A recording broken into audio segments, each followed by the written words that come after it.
Straight Shift with the Car Chick, the podcast that's all about cars, buying, selling, fixing, and driving, and sometimes renting fast if you're the car chick. Now, here she is. Hey everyone, welcome to the Straight Shift. A client of mine who has been driving a Prius for the last 15 years, I'm not judging, is looking to buy a new hybrid. And he emailed me over the weekend about a proposed new legislation in North Carolina that would significantly increase the registration fees on hybrid and electric cars. So naturally, he was freaking out. He was appalled. He was ticked off about it. And he kind of wanted to know what the deal was with this. In short, it's called the Prius Tax, and you don't have to have a Prius for it to affect you. It's related to our crumbling road infrastructure in the U.S. that is paid for in large part by the tax on gasoline. In a nutshell, state and federal budgets that go to paying for repairs and maintenance and expansion of our roads, our bridges, even things like our dams, our airports, everything is tied partially to a tax that we pay on every gallon of gas that we buy. As cars have become more fuel efficient, we're using less gas, even though there are more cars on the road. Therefore, less money is going into our highway infrastructure budget as compared to the number of vehicles that are actually on the road and causing that damage to the roads and the highways and the bridges. So our infrastructure budget has not kept up with the automobile industry over the years. Big surprise there, right? The gas tax is not sufficient to keep our roads in a state of good repair. So today on this podcast, I wanted to go into the details about this because our government is struggling to find a way to resolve our infrastructure issue and to pay for the staggering amount of money that we need to spend on areas like roads and bridges and airports and dams and everything else. And they're looking at alternative ways of taxing us as drivers in order to try and pay for all that. So to understand the current situation, we really need to take a little bit of a history lesson and look back. The first incarnation of this gas tax actually dates back to the early 20th century when cars had just started to become affordable to the masses and people started driving, and we actually needed roads in the first place as opposed to just the dirt and cobblestone that the horses and carriages had been riding on. So Oregon kind of paved the way with a state gas tax back in 1919.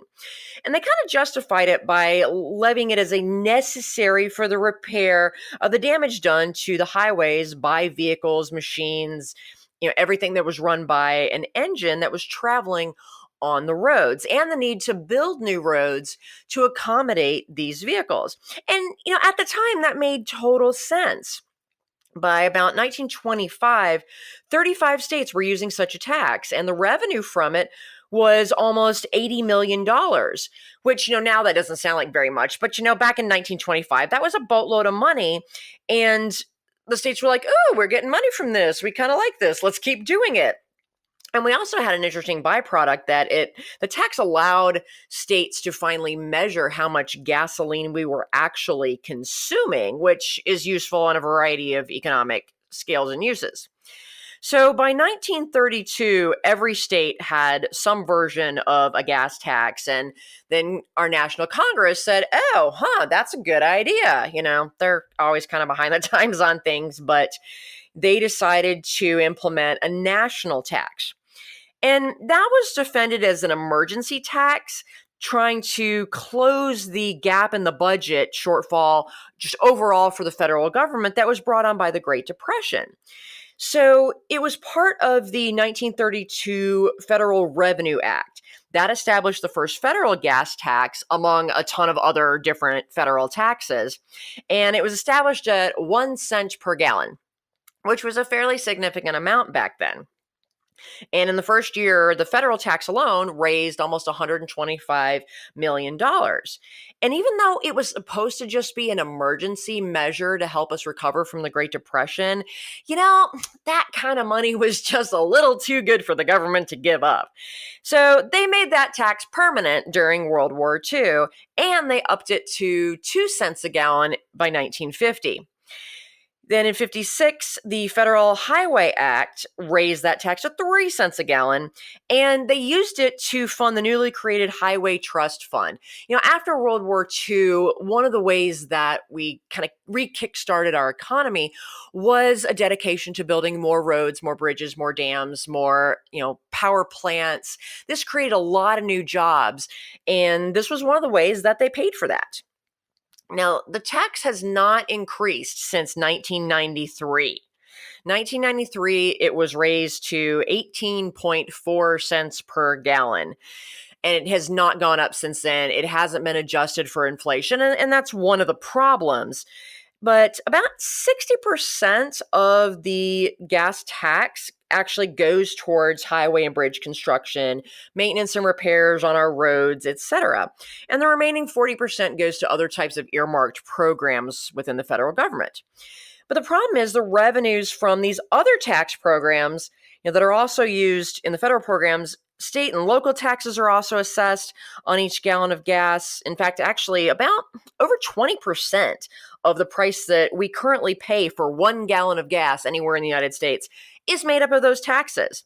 So in states like Pennsylvania and California, they have the highest state gas taxes. Pennsylvania charges almost 60 cents per gallon, and California charges over 55 cents a gallon. So that's why gas in those states is more expensive. On the flip side, Alaska, which produces so much of our gas in this country, despite their logistical challenges of transporting said gas around their beautiful state, they only charge 14.65 cents per gallon. And Missouri is the second lowest at 17.35 cents. So it varies pretty dramatically on our states, but the total amount of all these taxes, they're still not paying for everything that our roads and other infrastructure needs. And the gap in the budget is staggering. The federal gas taxes in 2016 raised $36.4 billion, and yet nowhere near enough to cover the cost of just maintaining our infrastructure. In fact, in 2010, which was the last time these numbers were published, gas taxes covered less than a third of our total spending on state and local highways in most states. Less than a third. Then you add in the federal dollars that get given to the states that come out of the federal portion of the gas tax and other taxes, you're still at less than 50% of what we need to cover just our current budgets for our state highways and roads and bridges, etc. That's not what we need to spend, but it's what we're currently spending, which is not enough because everything is falling apart. So even with toll roads, if in most states cover a very fraction, less than 5 to 10% of the transportation budget. Except in states like Delaware. Delaware, tolls actually cover over 40% of their state's budget, but it's a teeny weeny little state. And I think every single road in the state of Delaware is a toll road. So that makes sense there. It's a weird state. But, the remainder of the budget that we are currently spending, has to pull from other tax programs. And yet our infrastructure is still in critical condition. The American Society of Civil Engineers does a review of all of our infrastructure, everything from our airport systems to the dams, the bridges, the power plants, even our schools. And they review this every 4 years. And the last report came out in 2017. And guess what? We got a grade D plus on our infrastructure. So yeah, we're just a fraction away from epic failure. And they estimate that the U.S. needs to spend $4.5 trillion by 2025 to improve the state of our roads, our bridges, dams, airports, everything. When you look at the numbers, it's really kind of scary. Our bridges are aging. we have over 600,000 bridges in the United States. 614,387 to be exact, and almost 250,000 of them are over 50 years old and have received minimal repairs and maintenance to them. The report estimates that it would cost us 123 billion just to fix our bridges. That's going to make me a little more nervous the next time I drive across a bridge. And our dams are literally crumbling. In 2016, more than 15,000 of the dams across the U.S. were flagged by the Society of Civil Engineers as being highly hazardous. So movies like San Andreas, where we saw the Hoover Dam go completely kablooey, is not outside the realm of possibility, and it has nothing to do with earthquakes. They're just wearing out. And as if we didn't know, our roads, of course, are in bad shape. All you got to do is drive around Charlotte to know that. But about 32% of urban roads and 14% of our rural roads are considered to be in really poor condition. In fact, there's $836 billion in backlog of unmet capital needed to fix the highways, according to the U.S. Department of Transportation. It's just staggering. So the bottom line is our infrastructure is in deep doo-doo, and no one has a solid plan to figure out how to come up with this money to pay for the costs that we need. So one of the things our government is currently doing, and I'm going to keep politics out of this podcast like I normally try to do, but one of the things the government is currently considering is increasing the gas tax by as much as 25 cents per gallon to try and cover some of these costs. But here's why that's kind of an epically stupid idea, and really has been from the beginning, but way more so today than back in 1919 when Oregon thought this was a good idea. Gas usage, just despite what people think, gas usage really only has a tenuous link to actual, what I'm going to call highway consumption. And that is the wear and tear that cars, trucks, SUVs, commercial vehicles put on our roads. And that's a combination of the vehicle wear and tear as well as the quality of the materials that were used to build them in the first place, plus weather. And it varies obviously from state to state. We had a joke when I grew up partly in Wisconsin, and we had a joke up there that we only had 2 seasons, winter and road construction. And it's so true, because with all of the snow and ice that we got up there every winter, it destroyed the roads. So literally every summer, they were frantically trying to at least patch up all the roads to get ready for winter again, which would get destroyed again. So it was just kind of a nonstop maintenance cycle that we could never seem to get ahead of. So states that do experience more adverse weather and winter weather conditions, they have more wear and tear on their roads. States that have a lot more vehicles on the road, like California, states that have a lot of heavy equipment vehicles on the roads, those roads are going to take more wear and tear than states that don't. So maybe that's why Missouri has a lower tax, is because they don't really, have as many extreme conditions. I'm not really sure. But we need to figure this out. So increasing the gas tax is really not going to help anything. People don't drive the same amount. Some cars get more, fuel efficiency than others, yet the gas tax hits everybody the same. So, for poor people where gas and the price of gas is more critical to their budget and for getting to work, increasing that gas tax hurts them more than it hurts wealthier people who have a little more flexibility in their income. And, hiking up the price of gas a little bit, while it's going to piss them off, is not necessarily going to break their budget. For a lot of people, it will, as most of us have seen over the past 10 years with gas prices going up. It has a tremendous effect on the economy, because it's not just what we're paying out of our pockets at the pump. It goes to the cost of everything that we consume in our society. It drives up the cost of food, because food has to be transported. It drives up the cost of all of our consumable goods, because everything has to be transported. So it can have a really significant effect on the U.S. economy. And, given the tenuous situation that we're kind of in right now, I'm not sure that hiking up the federal gas tax is going to solve any problems, but it will certainly create a bunch more. So, with that being said, governments are trying to figure out, both at the state and federal level, how do we fix this problem? How do we get revenue that is more fair to everybody, that really reflects the way we're using our roads and not necessarily the way that we're using gasoline? Because a hybrid or electric vehicle still puts wear and tear on the road. They just don't use as much gas. Therefore, they're not currently paying as much in gas taxes. So, this is why we have kind of lumped together all these different programs that the government has been experimenting with under what I'm calling the Prius tax.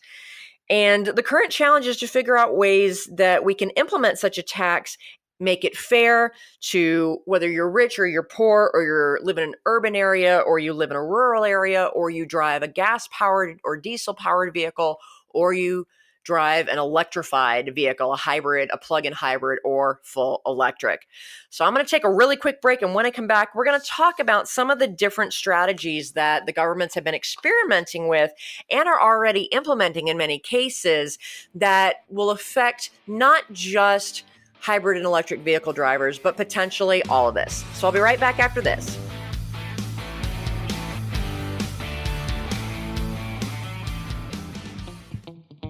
Do you hate car shopping? Do you worry about being taken advantage of, or about finding the right car at a fair price? Buying a car can be a frustrating and time-consuming experience. But what if you could get a great deal without having to do a ton of research, without having to haggle, and without the fear of buying a lemon? You can. As your personal car shopper, the Car Chick will help you pick the perfect car based on your unique lifestyle, budget, and personality. She'll handle all of the legwork and negotiating for you. All you have to do is sign the papers and take the keys. It's that easy. To learn how the Car Chick can save you time, money, and hassle on your next car purchase, give us a call at 888-575-2138. That's 888-575-2138. Or visit us on the web at thecarchick.com. Ah, the Car Chick is back for more Straight Shift. Welcome back to the Straight Shift. Today we are talking about what I'm calling the Prius tax. How are we going to cover the budget deficit between what we're taking in revenue currently, for the most part, with a tax on gasoline that we're paying sometimes as high as 50 to 60 cents a gallon in some states, and yet it's not covering what we need to be spending to properly maintain our roads, highways, and bridges. So, since the gas tax isn't working, some states are looking at alternative methods of generating revenue, aka taxing us in order to pay for this. And this came up because a client of mine had seen some legislation that's being proposed in North Carolina. North Carolina is, like many states, right now taking what I'm calling kind of the quick and easy approach to try and increase revenues that they can then put towards our transportation budget. And I can vouch for the fact that we desperately need it because our roads in the Charlotte area completely suck. We have potholes that will rival some moon craters. So clearly, this is something that is needed, but exactly how we're going to solve that problem is still what is up in the air. And of course, since it involves taxes, is a little bit controversial. So what the North Carolina state legislature is talking about doing is simply increasing the registration fees for when you buy a hybrid or hybrid plug-in or electric vehicle. In every state, when you buy a car, new or used, you have to pay, obviously, the taxes to the state, and then you have to pay registration fees to register and title the car and get your license plate. Those fees vary dramatically from state to state, even from locality to locality. And in North Carolina, we are pretty lucky, North and South Carolina both. We pay relatively low taxes and registration and titling fees here because I buy cars for clients all over the country, and trust me, it's pretty darn cheap in the Carolinas. But they're talking about increasing that, actually doubling those fees for people that buy hybrid plug-in, and electric vehicles. And it's not just a flat fee for all of them. Typically, the states that have implemented this already, and there's already 20 states about that have implemented this, typically it's a stair step. So because hybrid and hybrid plug-in vehicles still use gasoline too, they're going to pay this extra fee, whereas electric vehicles, which don't use any gasoline, are going to pay the highest additional registration fees. So this, on the surface, this makes sense, right? Because those vehicles don't use as much gas, or in the case of pure electric vehicles like your Teslas, your Nissan Leaf, those don't use any gas, and yet they're still using the roads. They still put the wear and tear on the roads. So it's not fair that they're not paying for the infrastructure that they are using, right? Well, it gets a little more complicated than that, as most things do. First of all, the fees that the government collects from the extra registration on the hybrid and electric vehicles, part of that goes to the road budgets, but some of it also goes towards projects like increasing the number of public charging stations for electric and plug-in hybrid vehicles around the state, because you can't get people to buy those cars if the only place they can recharge them is at home, because then they're not going to be going very far. So increasing the number of public charging stations is actually a really good thing. And for people that are buying those vehicles, they should want to have those, and therefore they should pay to have those, because the rest of us that are still driving old gas-powered cars aren't going to use them. So again, that's starting to make sense. Right now, the states that have implemented this, the fees haven't yet shown a significant increase in the revenues, because the market for the hybrid and electric vehicles is still relatively small. It makes up about 3% of the overall US car sales. Obviously, that's higher in states like California and out west, where they like to be a little more green, and they've been selling a lot of these vehicles for a lot longer.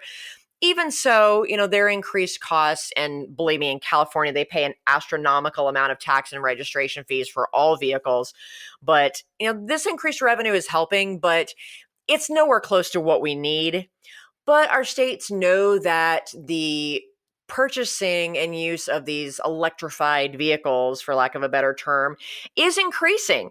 And some manufacturers are predicting that by 2025, nearly 30% of their vehicle sales are going to be some form of electrified vehicle. So clearly this is the direction that the market is going, and the government is scrambling to try and keep up and even try and get ahead of it.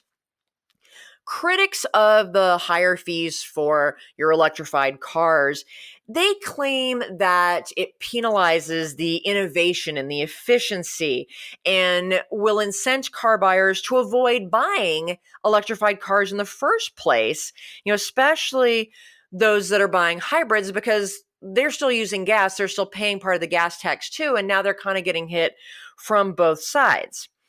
But keep in mind, a lot of those very verbal critics are actually lobbyists for the petroleum industry. They don't want us to buy electrified vehicles because they're losing money because they're not selling as much gas. So you kind of got to look under the covers and see, who's criticizing and why. But you also have to consider that these flat fees, they are not accounting for actual vehicle usage. It's just a flat fee. So, someone that is buying an electric vehicle that's actually doing quite a bit of driving is, going to get a bigger benefit. They're not going to be paying as much as, say, somebody who is buying an electric vehicle, but they only drive like 3,000 miles a year, like my mom does, because she's retired. Not that she has an electric vehicle, mind you, and never will, but I do know a lot of my retired clients that I work with, a lot of them are looking at hybrids and electrics because they don't drive that many miles. So they're not as worried about running out of electricity on their electric vehicles. So they're not going to be using the roads very much. And they're a little miffed about having to pay a higher fee for their electric vehicle. So, there's not a perfect solution here. But these fees on just the hybrid and electric vehicles, they also don't address the fact that regular gas-powered and diesel-powered vehicles that are powered by petroleum, they're getting a lot more fuel efficient. It's really amazing with the implementation over the last couple of years, even of the smaller displacement, your little 4-cylinder turbocharged engines. We're seeing a lot more fuel efficiency. There's dozens of regular gasoline powered cars on the market today that get, in the high 30s, even over 40 miles to the gallon just on gas. So the taxes on, or the higher fees just on the hybrid and electric vehicles, is not accounting for the fact that regular cars are not using as much gas anymore. So just charging the hybrid and electric folks, it's a short-term solution. It's the easiest solution for a lot of states to implement. So that's what they're going with, because, we'll always go with the path of least resistance, and we've got to do something even in the short term. But there are other more strategic methods that the states are starting to experiment with, and those are based on mileage. This makes sense, right? You're based or taxed based on the miles that you actually drive per year, whether your vehicle is using gas or not. It's probably the most fair system because it truly is based on road usage and how much wear and tear your vehicle is putting on the infrastructure. But again, it's not a perfect system. The mileage system can be a bigger burden on people who live in rural communities because they just have to drive farther to get anywhere.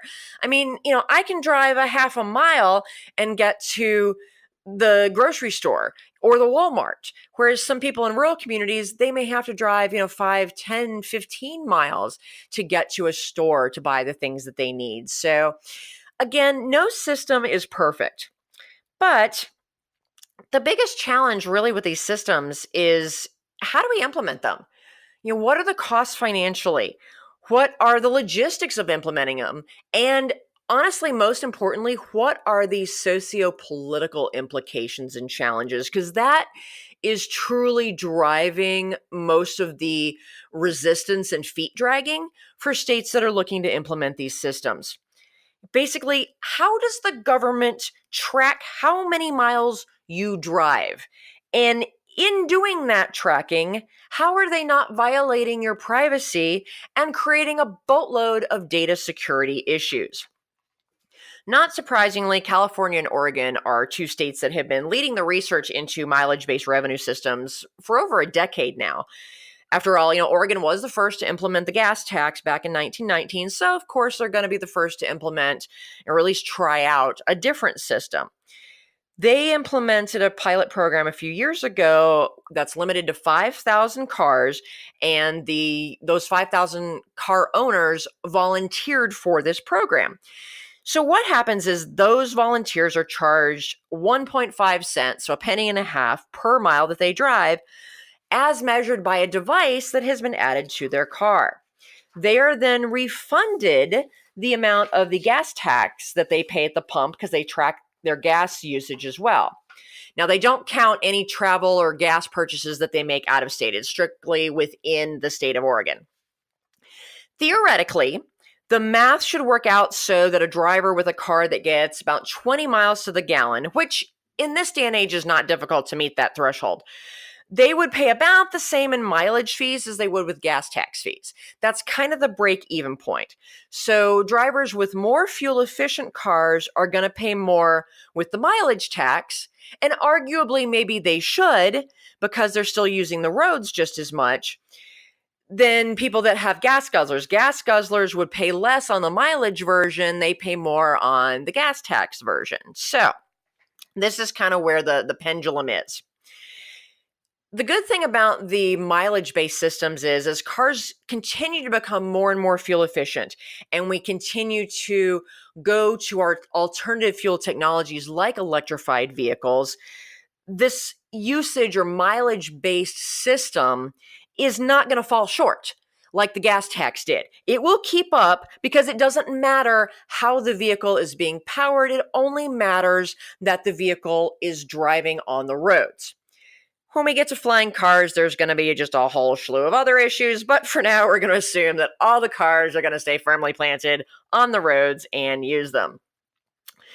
According to a report that recently came out that's been tracking this program in Oregon, the model is working. The system works, and the people that are using it have been very happy with it.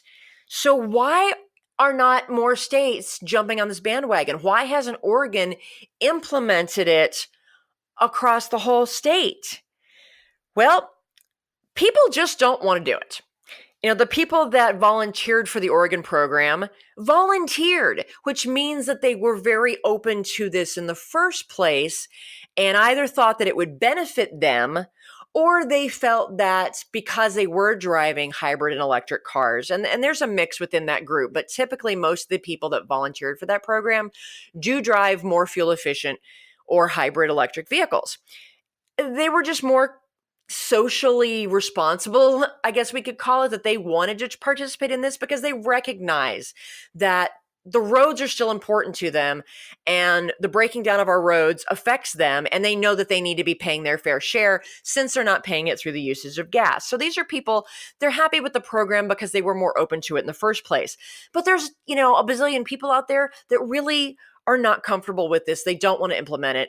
Whether it's, I don't want the government taxing me any more than I already am, or they're concerned about how is this going to be implemented? And that's really the sticker here.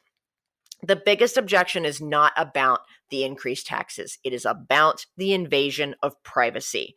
There's only so many ways that the government can accurately track how many miles that you drive. And there's therefore a trade-off between the cost and the ease of implementation of such a program, how well it works, the accuracy of it, and the cost to administrate it, as well as just how much of our privacy are we going to get invaded here?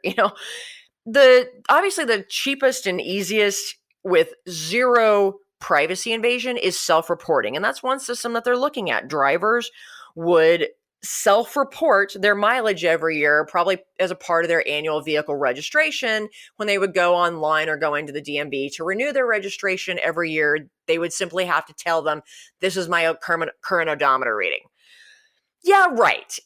People are probably not all going to be honest. Sure, there's going to be a lot of honest people out there. There's probably going to be a bunch that aren't. So needless to say, this system is probably not going to gain a lot of traction from the government side. The next simplest system is the odometer check. Those of us, or those people, not me, because I live in South Carolina, we don't have state inspections here, but for the states that do have annual required safety and emissions inspections, they're already collecting your odometer reading. Somehow they're collecting it down here in South Carolina because my insurance agent actually increased my premiums because she said I was driving more miles than I thought I was going to, and I was on a discounted insurance program for that particular car. I'm not really sure how they got that data, and I'm a little scared to find out, but clearly somehow this data is being collected. So for states that are doing the state inspections, they're collecting that data anyway. So that would be a relatively easy way to do it and just apply a flat whatever percent mileage tax that they would just send you a bill for in the mail, just like they do for your registration fees and in some states, personal property taxes. So that's probably going to be the easiest. For states that don't have an inspection program already in place, they could choose to implement a mandatory odometer check every year. So just like people with state inspections, they have to go to a certified state inspection station, which most mechanic shops in that state are. They have computer systems that they hook up, they do their inspection. Instead, your car dealerships and your repair shops would just become a certified odometer registration station. And every year you'd be required to go in and they would read your odometer reading, verify the accuracy, make sure it hadn't been rolled back, and then report that to the government. Granted, if states are going to do that, they might as well just implement safety inspections as well and, help us keep us a little bit safer on our roads. So this is most likely the system that could get implemented, at least in some states. The other systems, like the pilot program in Oregon, require some sort of device to be installed in your vehicle that's going to track your mileage. It may track your fuel efficiency. For vehicles with GPS, it could track their GPS location. If the state wanted to implement a program that assessed a mileage fee depending on not just how many miles you were driving, but if you're in highly congested urban areas like downtown Atlanta or what Charlotte is becoming, and you're not driving a lot of miles, but you're spending a lot of time on the road in stop and go traffic, that actually puts more wear and tear on our roads, as well as smog, whatever else. Some states are talking about, well, could we charge more money for the people that are in highly congested areas versus the areas that, are more rural or don't have the congestion, as a part of trying to decrease the number of cars on the road and therefore decrease that congestion, because people are going to be penalized for driving their cars. And this would maybe incent them to take alternative transportation, take the train, bike into work, walk, just change that situation so that we're reducing our overall traffic congestion problems. So you can see how this is getting really, really complicated. And what kind of device are they going to use? It's easy to plug a device into your ODB2 port that cars after 1996 all have. Cars before that also have a port to talk to the computers. These devices are very easy to manufacture. There's tons of them already out there for different types of programs. But who's going to pay for that device if it's required? And, how do you feel about the government requiring a device be plugged into your car at all times that's essentially spying on your driving? I mean, I'm not so sure I want that in my car, not because I care about them tracking my mileage. I'm fine with that. But what data are they really going to collect, and how are they going to use it? Because it's not a difficult leap at all. It's actually a very small baby step towards tracking your speed and just mailing you a speeding ticket. I would be so screwed. So I don't know that I trust the government to collect only the data that they need for this program. And this is where other people also have a lot of reservations about this.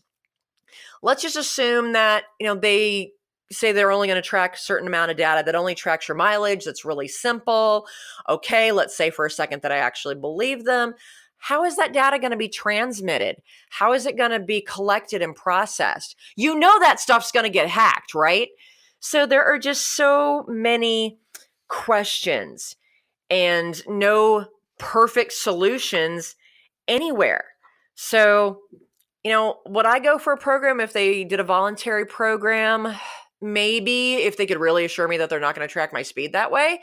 I only drive 8,000 miles a year. I drive a Mini Cooper S, which can be fuel efficient if I would not drive it like I actually drive it, hence the speeding tickets. But, I don't know if it would benefit me or not. I would probably say yes to the program just to collect the data myself and be able to do more podcasts about it.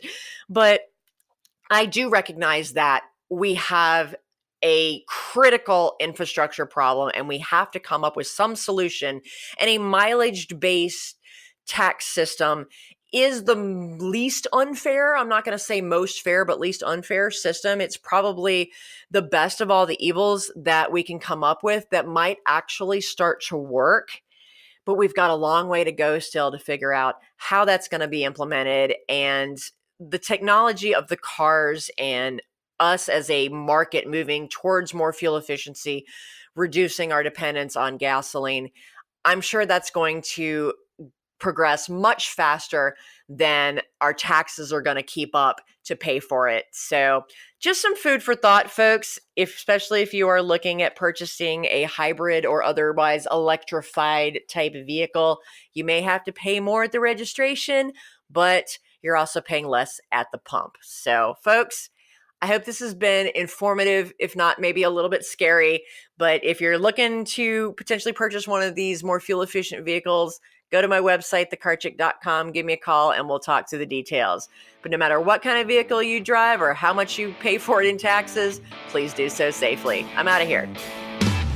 The Straight Shift podcast is copyright Leanne Shattuck, The Car Chick, 2017. All views expressed by guest and or co-hosts are those of the guest and or co-hosts, and not necessarily those of Leanne Shattuck or the Car Chick.